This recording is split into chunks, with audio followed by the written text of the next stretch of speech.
Halo Sobat Penerbangan, selamat datang di channel Skeleton Official.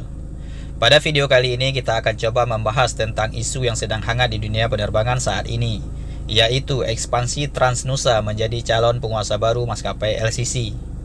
Sanggupkah mereka bersaing dengan armada baru Airbus A320neo, serta rencana mengoperasikan ARJ21 buatan komersial Aircraft of China?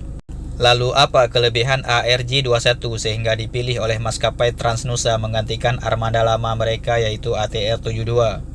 Kita akan coba kupas tuntas di video ini.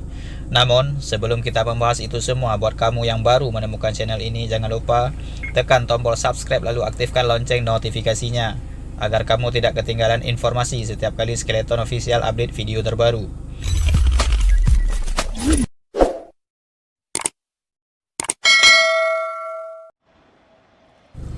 Maskapai Transnusa kembali melayani rute penerbangan domestik Indonesia setelah sekian lama berhenti karena efek pandemi.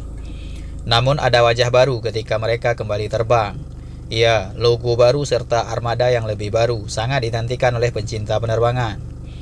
Penggunaan logo baru Transnusa sebagai bentuk kampanye bahwa mereka saat ini hadir sebagai maskapai LCC baru yang akan melayani penerbangan Indonesia. Artinya mereka akan berhadapan langsung dengan penguasa LCC yang sudah ada, yaitu Lion Air, Citylink, serta Sriwijaya Air. Penggunaan armada baru berupa pesawat narrowbody Airbus A320neo merupakan satu bentuk kampanye bahwa kali ini mereka serius akan bersaing dengan maskapai yang sudah lama menguasai penerbangan Indonesia.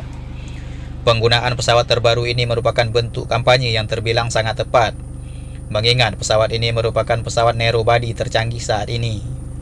Penggunaan armada A320neo akan menyamai prestasi Batik Air dan Citylink yang sudah lebih dulu menggunakan pesawat ini di Indonesia. Pesawat generasi terbaru ini dikenal memiliki tingkat kenyamanan yang lebih dibandingkan pesawat sejenis di kelasnya, di mana pesawat ini menggunakan engine LEAP 1A produksi CFM internasional yang dikenal jauh dari kata bising serta lebih hemat bahan bakar.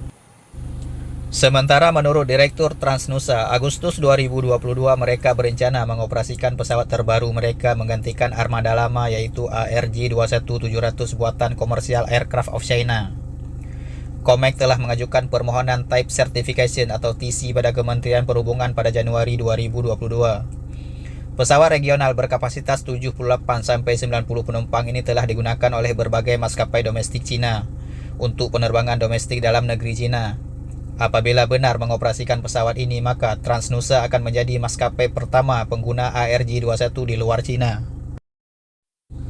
ARJ21 merupakan pesawat yang didesain meniru teknologi MD-90 yang pernah diproduksi di Cina. Mereka mengadopsi beberapa teknologi MD-90 lalu menggunakan mesin General Electric yang lebih baru, serta sistem avionik yang lebih modern. Apabila dibandingkan dengan ATR72 yang selama ini digunakan oleh Transnusa, ada beberapa perbedaan antara kedua jenis pesawat. ATR72 bermesin turboprop dikenal memiliki kelebihan bisa mendarat di bandara kecil serta bisa terbang dalam cuaca ekstrim pegunungan. Di mana wilayah timur yang selama ini menjadi markas Transnusa dikenal memiliki cuaca ekstrim. Sementara ARJ21 yang bermesin jet memiliki kemampuan terbang di ketinggian yang akan menghemat bahan bakar, serta mampu mengangkut penumpang serta barang yang lebih banyak. Penggunaan mesin jet dipastikan akan lebih menghemat waktu terbang, karena pesawat bermesin jet bisa terbang dengan kecepatan yang jauh lebih besar dibandingkan pesawat bermesin turbo propeller. Hal ini mungkin menjadi pertimbangan manajemen Transnusa untuk mengoperasikan ARJ21 di Indonesia.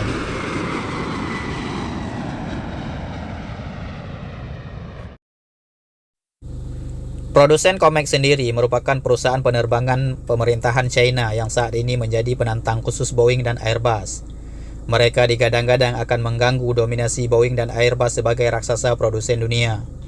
COMAC saat ini sedang dalam proses sertifikasi pesawat narrowbody mereka C919 yang sekelas dengan Boeing 737 dan Airbus A320. Semoga saja pesawat ARJ21 yang akan dioperasikan oleh Transnusa bisa sesuai ekspektasi sehingga keinginan Transnusa untuk bersaing menjadi penguasa LCC Indonesia bisa segera terrealisasi. Demikianlah sedikit informasi tentang perkembangan Transnusa yang dapat admin rangkum buat sobat dunia penerbangan. Semoga informasi ini bisa memberikan tambahan wawasan. Terima kasih telah menonton video ini sampai selesai. Apabila sobat punya saran atau pertanyaan silahkan tinggalkan di kolom komentar. Sampai jumpa di video Skeleton Official selanjutnya.